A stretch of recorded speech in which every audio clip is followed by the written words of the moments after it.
Hi guys, welcome to the struggle. तो आज हम कंटिन्यू करने वाले हैं अपने मैथ के तीसरे लेसन दो चरों वाले रैखिक समीकरण को।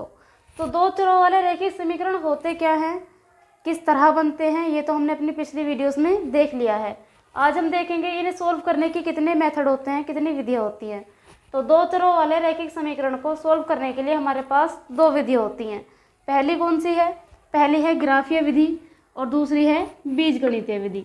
ग्राफीय विधि को हमने 3.1 एक्सरसाइज में बहुत ही अच्छे से सोल्व किया है, ठीक है। और हमने ग्राफ पेपर पर भी बनाकर ये दिखाए हैं अपनी कुछ वीडियोस में कि ये किस तरह बनते हैं, तो आप उसे जाकर देखिएगा। आज हम चलाने वाले हैं बीजगणितीय विधि। बीजगणितीय विधि से हम दो चरों वाला रैखिक समीकरण कैसे हल करते हैं, देखिए। बीजगणितीय विधि के भी तीन रूप होते हैं, यानी तीन तरह से हम दो चरों वाले रैखिक समीकरण को हल करते हैं जब हमें बीजगणितीय विधि से करना होता है। उसमें पहला है हमारा प्रतिस्थापन विधि, दूसरा है विलोपन विधि और तीसरा है वज्रगुणन विधि, ठीक है। तो पहला है प्रतिस्थापन विधि। प्रतिस्थापन विधि होती क्या है, इसमें हम किस तरह सोल्व करते हैं। हमने कुछ इक्वेशन लिखी हुई हैं, यानी समीकरण लिखी हुई हैं। ये हमारे पास पहली समीकरण है और ये दूसरी समीकरण है।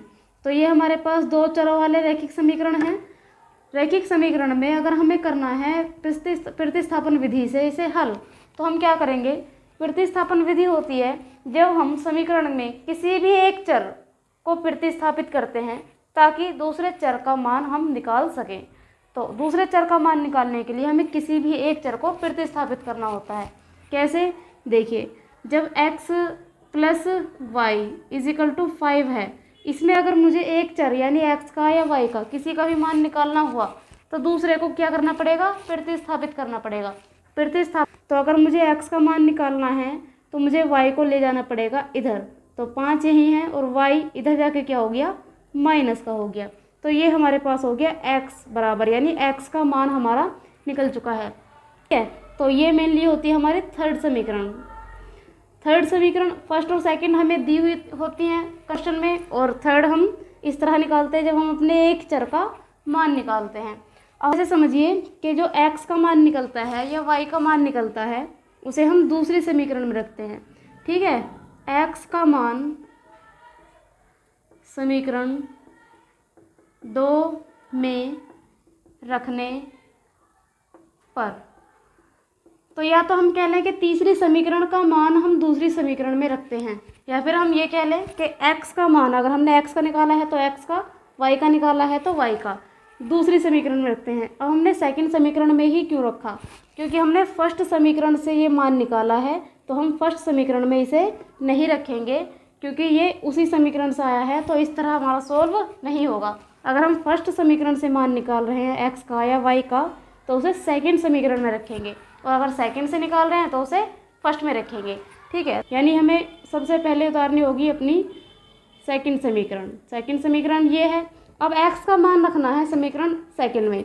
सेकंड समीकरण हमने उतार ली है। x का मान कैसे रखेंगे, x का मान रखने का मतलब है x का मान हमने जो भी निकाला है वो x की जगह रख देंगे। अब यानी कि 2 है और गुणा में क्या है, x की जगह x का मान, और x का मान हमने निकाला हुआ है y माइनस 5 माइनस वाई, तो x की जगह हम रख देंगे 5 माइनस वाई। तो देखिए ये है 2 और x है तो गुणा में x हो गया 5 माइनस वाई। x नहीं रखा है, x की जगह x का मान रखा है, प्लस 3y ऐसा का ऐसे ही रखेंगे इज इक्वल टू 7। अब 2 की मल्टीप्लाई करेंगे, 2 पंजे 10, माइनस 2 की y में मल्टीप्लाई करी 2y, प्लस 3y बराबर 7। अब चर एक साइड करेंगे और अचर एक साइड करेंगे, तो ये 10 है तो ये चला जाएगा हमारा इधर, और ये माइनस का 2y, ये प्लस का 3y, तो माइनस प्लस माइनस, तो 3y में से 2y जाके हमारे पास 1y बचेगा, और 10 इधर जाके क्या हो गया, 10 इधर जाके हो गया माइनस का, तो y बराबर आ जाएगा 10 में से 7 गए बचे 3, माइनस के ज़्यादा हैं तो माइनस के। ये होती है हमारे पास चौथी समीकरण, जब हमारा एक प्रॉपर मान निकल जाता है किसी भी चर का। तो यहाँ हमारे एक्स वाई के रूप में था अभी भी एक्स का मान, लेकिन यहाँ वाई का मान प्रॉपर निकल चुका है, एक अचर डिजिट आ चुकी है, तो ये हमारी होती है चौथी समीकरण। अब इससे बाद में हम करते हैं कि जो हमारी चौथी समीकरण आई है यानी वाई का जो मान आया है उसे हम तीसरी समीकरण में रखते हैं। जैसा कि पहला किया था, तीसरी समीकरण का मान दूसरी में तो चौथी का मान तीसरी में। ठीक है, तो हम क्या करेंगे, हम रख लेंगे y का मान समीकरण 3 में रखने पर, अगर हम y का मान समीकरण 3 में रखते हैं, यानी y ये है और इसका मान रखेंगे हम 3 में, तो 3 है हमारे पास x बराबर 5 माइनस वाई। तो x ऐसा कैसे ही रखेंगे, क्योंकि अब x का मान कुछ नहीं है, क्योंकि ये हमने समीकरण उतार ली है, बराबर 5 ऐसा कैसे माइनस y की जगह हम रख सकते हैं माइनस का 3। अब ये माइनस तो हमारा समीकरण में ही था और y की जगह भी क्या रखेंगे, माइनस का 3। ठीक है, तो x बराबर 5, ये माइनस माइनस हो गया प्लस, तो x बराबर 5 और 3 8। ये होती है हमारी लास्ट एंड फिफ्थ समीकरण। ठीक है, ये हमारी लास्ट समीकरण बनती है, फिफ्थ समीकरण। यहाँ हमारा x का मान निकल जाता है। अब हमारे पास y का मान भी आ चुका है और x का भी आ चुका है, तो ये होती है हमारी प्रतिस्थापन विधि।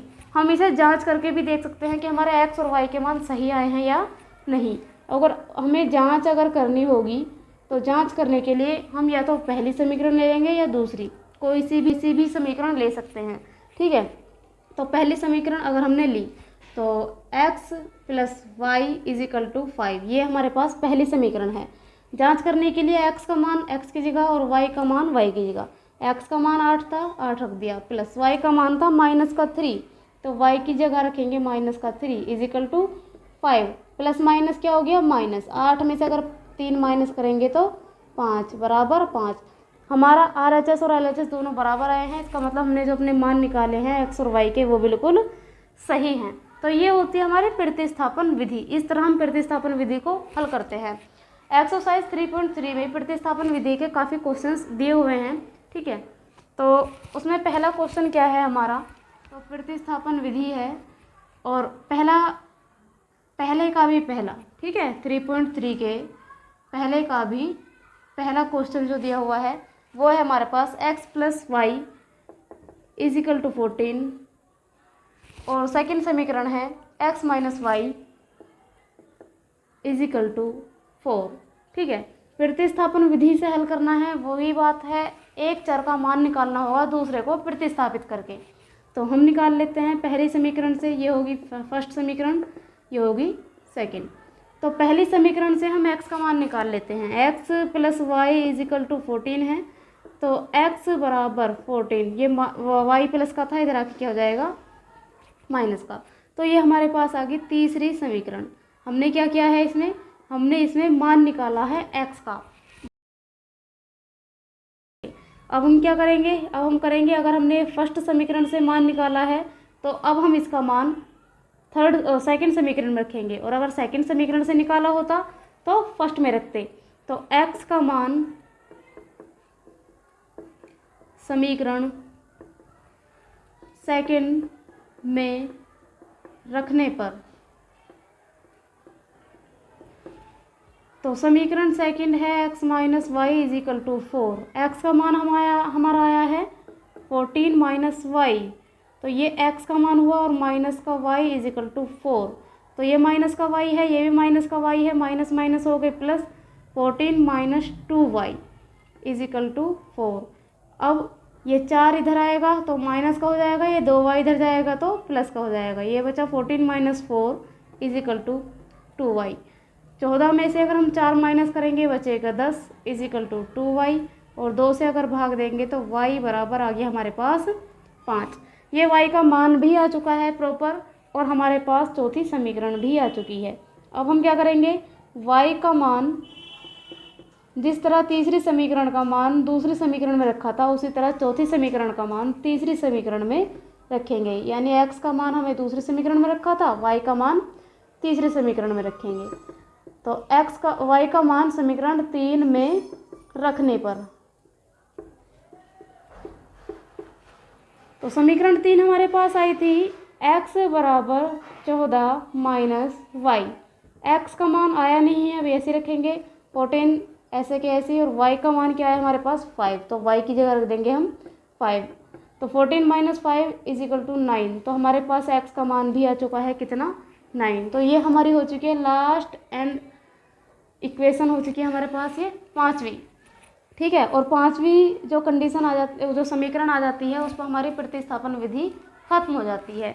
इसके बाद अगर हमें जांच करके देखनी हो कि हमारे मान सही हैं या नहीं, तो हम पहली या फिर दूसरी कोई सी भी समीकरण से मान रख कर और जांच करके देख सकते हैं। तो समीकरण 2 से अगर हम जांच करें तो x minus y is equal to 4, तो x का मान कितना आया है 9, माइनस y का मान कितना है 5 इज इक्वल टू 4।